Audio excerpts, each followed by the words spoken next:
కానీ big boss హౌస్లో మేము చూసిన దివి పద్ధతిగా కామ్గా ఒక తెలుగు అమ్మాయి మా ఇంట్లో మన ఇంట్లో అమ్మాయి లాగా అట్లా చూసాం. కట్ చేసి బయటకు వచ్చిన తర్వాత కొన్ని రోజులు అదే మెయింటైన్ అయినా కూడా తర్వాత ఒక బోల్డ్ వీడియోస్ కానీ అట్లాంటి ఫొటోస్ కానీ ఈ చేంజ్ ఓవర్కి రీజన్ ఏంటి? Not bold Dhanush, it's not bold, it's my profession. నేను ఒకవేళ నా ప్రొఫెషన్లో నేను చుడిదారు వేసుకోవాలి, శారీ వేసుకోవాలి, స్కర్ట్ వేసుకోవాలి. And I'm not against anything. నేను ఇలాగే ఉంటా, నేను అలాగే ఉంటా, నేను ఇది చేయను, నేను ఆ రోల్ చేయను, అలా చేయను. అలా చేయబట్టే కదా ఆ తెలుగు అమ్మాయిలకు ఆపర్చునిటీస్ రాలేదు. అలా అంటారు కదా, తెలుగు అమ్మాయిలు కొన్ని చెయ్యరు, కొన్ని ఆపేస్తారు, కొన్ని ఒప్పుకోరు, అందుకనే చేయట్లేదు. నేను చేస్తాను, నన్ను పెట్టుకోండి సినిమాల్లో. I'm there. I wear skirts, I wear shorts, I will wear sari beautifully. So ట్రెడిషనల్లో అమ్మాయిలు బాగుంటారు, ట్రెడిషనల్లో అని నేను ఇంకా ట్రెడిషనల్లోనే how beautiful and sexy you can be అనేది పిక్చరైజ్ చేసి నేను పోస్ట్ చేస్తూ ఉంటాను. And people also like me for it. కవితలు రాసి టీస్ చేస్తూ ఉంటాను. That's how a person has to be. ఇంకెప్పుడు చేస్తారు? ఇంకో 10 సంవత్సరాలు చేస్తారేంటి? అండ్ ఇలా అంటే తెలుగు అమ్మాయిలు ఆపేస్తున్నారు, కొంచెమే చేస్తారు, అందుకే మేము అక్కడి నుంచి తెచ్చుకుంటున్నాం, హీరోయిన్ ఇక్కడి నుంచి తెచ్చుకుంటున్నాం అనకుండా ఇప్పుడు ఇంకా ఆపర్చునిటీస్ వస్తున్నాయి కదా ధనుష్. అందరికీ వస్తున్నాయి ఆపర్చునిటీస్. అందుకే I also want to like I'm wearing this, I have no problem doing this role. సీన్కి అవసరమైతే ఆ క్యారెక్టర్లో ఆ సిచ్యువేషన్లో ఏదైనా అవసరం ఉంటే చేయొచ్చు, ఆ డ్రెస్ కానీ ఏదైనా. So I have no problem. అలా ఫొటోస్ పెట్టిన తర్వాత ఒక మిడిల్ క్లాస్ ఫ్యామిలీ నుంచి దివి వచ్చింది తెలుసు అందరికి. ఫ్యామిలీ దగ్గర నుంచి రియాక్షన్ ఏంటి? దాని తర్వాత ఇన్స్టాగ్రామ్లో చాలా వేసుకున్నారు, చాలా ట్రోల్స్ అయినాయి ఆ ఫొటోస్ కానీ వీడియోస్ కానీ. ఆ కమెంట్స్ అని చూసినప్పుడు what was your reaction? No, basically మా ఫ్యామిలీ చాలా సపోర్టివ్ ధనుష్. మా ఫ్యామిలీ ఫ్రెండ్స్ లాగా. మా ఫ్యామిలీ సపోర్ట్ చేయకపోయి ఉంటే నేను అసలు ఇక్కడ దాకా వచ్చి ఉండేదాన్ని కూడా కాదు. ఎప్పుడైనా సరే నేను ఏం చేసినా మా పేరెంట్స్ తెలుసు. ఇన్ఫాక్ట్ మా ఇంట్లో వాళ్ళ ముందే నేను ఫోటోలు దిగుతాను, మా ఇంట్లోనే ఫొటోస్ దిగుతాను నేను. సో ప్రాబ్లం ఏం లేదు. మా పేరెంట్స్ చాలా సపోర్టివ్. మా పేరెంట్స్ నాకు ఎంతైతే ఫ్రీడమ్ ఇచ్చారో నేను ఎప్పుడు అంతే రెస్ట్రిక్టెడ్ గా ఉన్నా బయట ప్రపంచంలో. నీకు తెలిసి నేను బయట ఎక్కువ తిరగను, అందరితో తిరిగినా పద్ధతిగా సేమ్ ఇలా చుడిదార్లు వేసుకుని పప్పుకు వచ్చినా చుడిదార్. అవును. సో ఇన్స్టాగ్రామ్ వరకే అంటే ఫోటోలు ఎక్కడెక్కడైతే దిగొచ్చో అక్కడక్కడ because I want to show I am this. నేను ఇలా స్టైలిష్ గా ఉండగలుగుతాను, నేను ట్రెడిషనల్ గా ఉండగలుగుతాను. జనరల్ గా ఏ అబ్బాయికైనా అమ్మాయి ట్రెడిషనల్ గా ఉంటేనే నచ్చుతుంది. నేను ట్రెడిషనల్ గా చూపించుకోవడమే ఇష్టం. ఇఫ్ ఒకవేళ ఒక అబ్బాయి నన్ను చూసినా, నాకు ఒక అబ్బాయి నచ్చినా కూడా వాడు నన్ను చాలా పద్ధతిగా చూడాలి. ఈ అమ్మాయిని పెళ్లి చేసుకోవాలిరా అని అనుకోవాలి, అనుకోకూడదు. అలా అనుకోవాలి, అలా అనిపించాలి.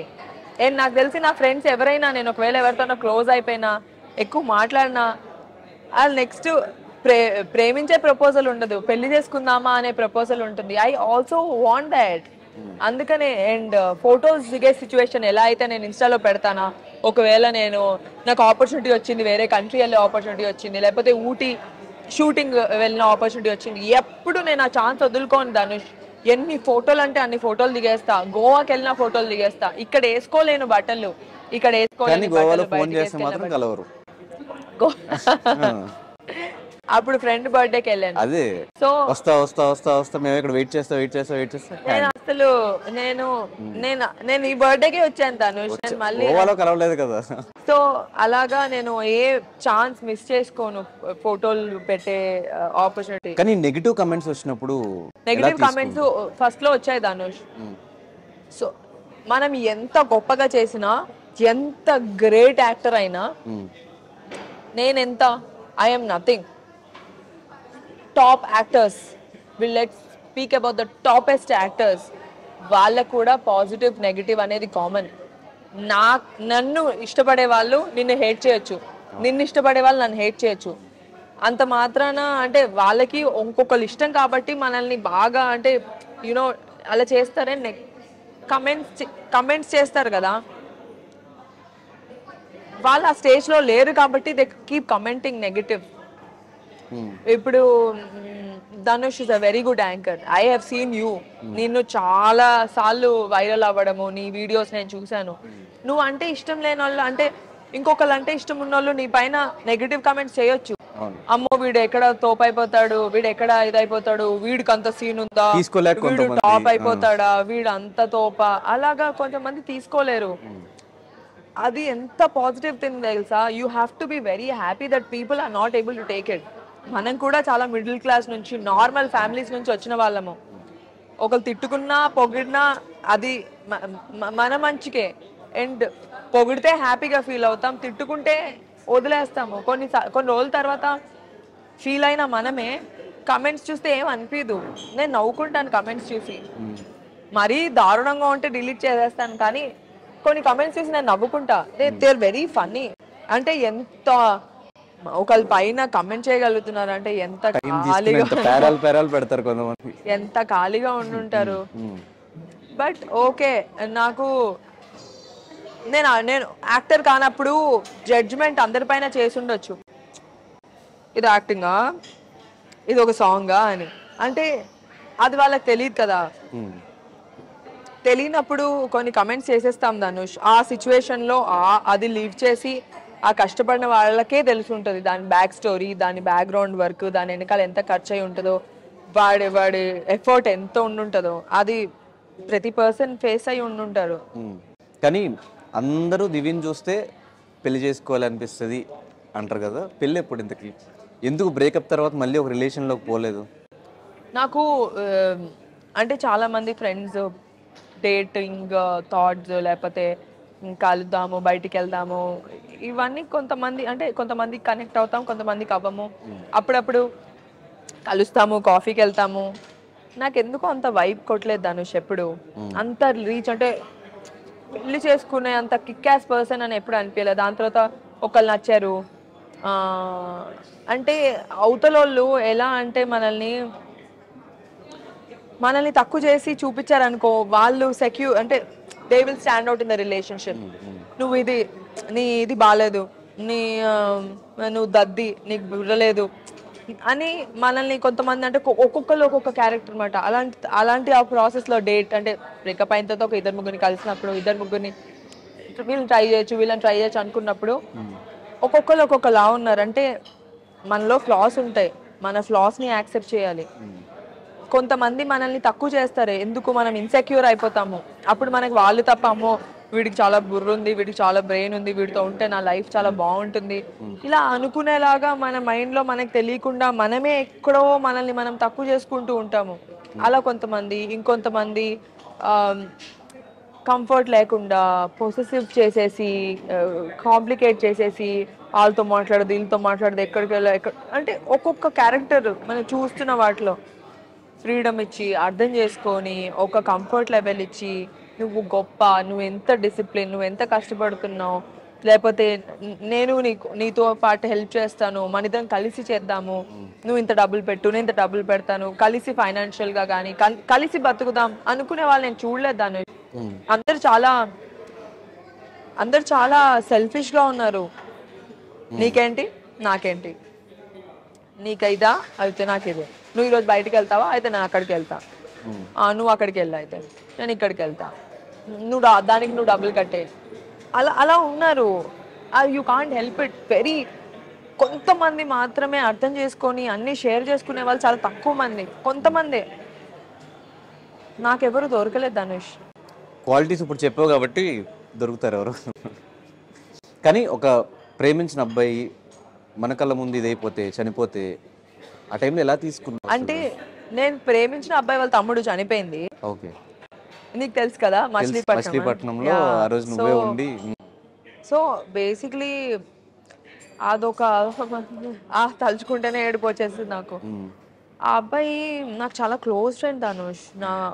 నేను లవ్ చేసిన అబ్బాయి వాళ్ళ తమ్ముడు. నేను డొక్కు అని పిలిచేదాన్ని వాడిని, వాడు నన్ను బజ్జీ అని పిలిచి, అంటే మా వాడు నన్ను బుజ్జి అని పిలిస్తే ఇడు బజ్జీ అని పిలిచేవాడు. మా ఇద్దరికి ఒక డిఫరెంట్ ఫ్రెండ్షిప్ ఉండేది.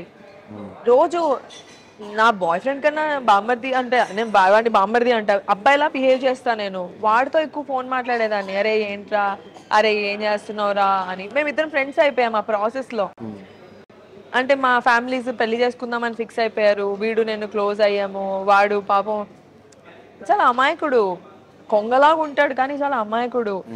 అలాంటి ఒక పర్సన్ డెత్ని నా కళ్ళ ముందు చూశాను, దాన్ని నేను మర్చిపోలేను. నేను ఆ డెత్ చూసిన తర్వాతే నేను సినిమాకి రావాలి, అమ్మో ఇలా ఏమీ చేయకుండా చచ్చిపోకూడదు, నా లైఫ్ ఇలా ఎండ్ అయిపోకూడదు, నేను ఏదైనా చెయ్యాలి, నేను ఏం చేయకుండా మాత్రం నేను చనిపోకూడదు అని నేను నా కళ్ళ ముందు వాడికి ముగ్గురు నలుగురు అమ్మాయిలు పైనకి పెట్టారు. అవి పెడితే నేను అనుకున్నా వీడిని ఏడిపిద్దాము, వీళ్ళు నిద్ర లేస్తాడు కదా, అరే నువ్వు అమ్మాయిని మాట్లాడని అన్నావు, ఇద్దరు ముగ్గురు అమ్మాయిలు నీకు ఇలాగా అవి పెట్టారా అని చెప్పి వాడిని ఎంటర్టైన్ చేద్దాం అనుకున్నా.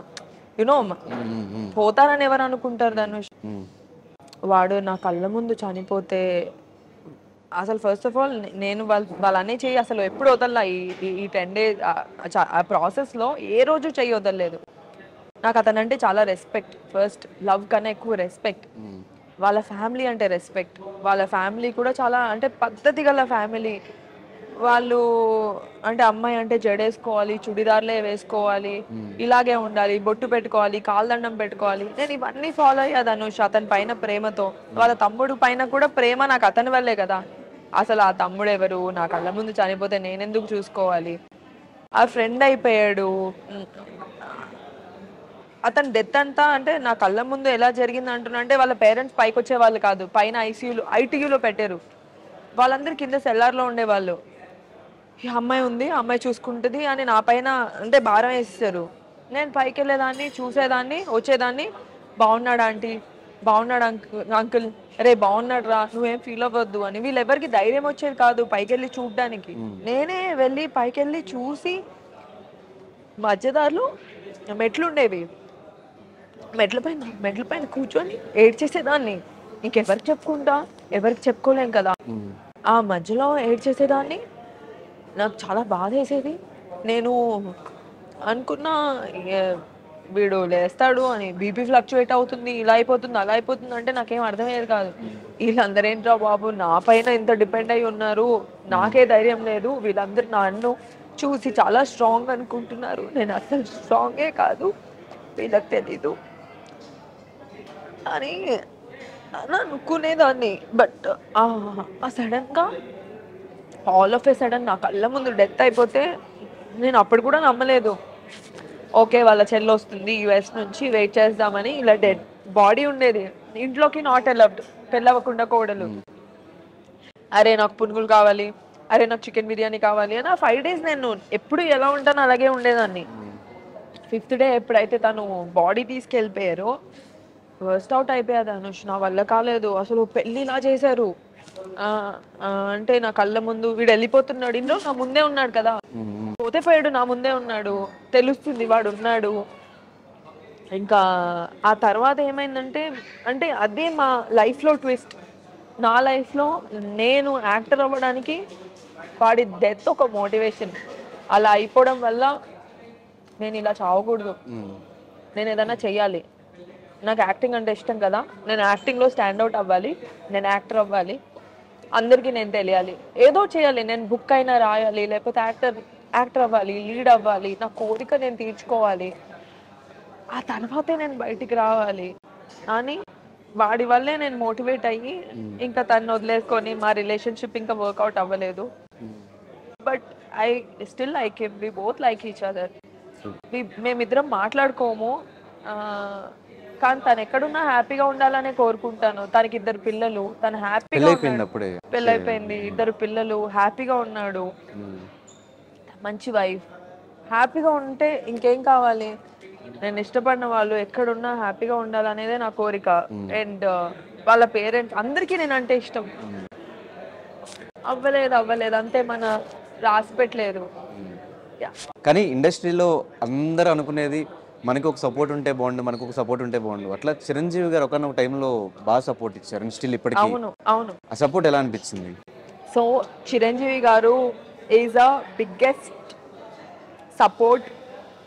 బిగ్ బాస్ లో నాకు ఎంతైతే ఫేమ్ వచ్చిందో, ఎంతైతే జనాలు అనుకున్నారో,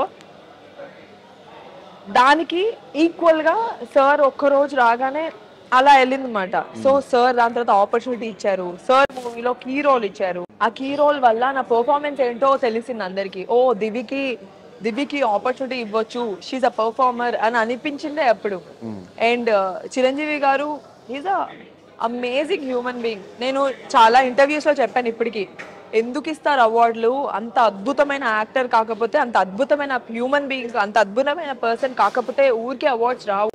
he's amazing Dhanush, he's a very good support.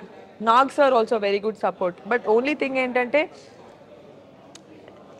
అంటే స్టార్టింగ్ నుంచి వీళ్ళుండి, స్టార్టింగ్ నుంచి అంతే సపోర్ట్ ఉండి, అలా ఉండి ఇంకా బాగుండేది. నాకు ఎప్పుడు సపోర్ట్ లేదు, సడన్ గా జరిగింది, బిగ్ బాస్ తర్వాత అయ్యింది, లేట్ అయింది, బట్ స్టిల్ ఓకే.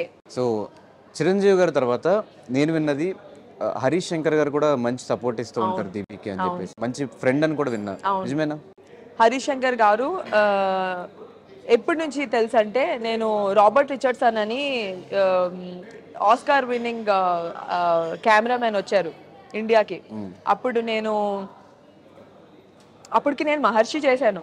నాకు ఎవరో పరిచయం చేశారన్నమాట, వీళ్ళకి ఇంగ్లీష్ నుంచి తెలుగుకి, తెలుగు నుంచి ఇంగ్లీష్కి కన్వర్ట్ చేయాలి, వీళ్ళకేమో తెలుగు రాదు కాబట్టి. సో ఆ ప్రాసెస్లో ఈయన ఒక ఆస్కార్ విన్నింగ్ కెమెరామెన్ ఇండియాకి వచ్చారని తెలిసిన తర్వాత మన తెలుగు ఇండస్ట్రీ డైరెక్టర్స్, కెమెరామెన్స్ అందరూ కలవడానికి వచ్చారు.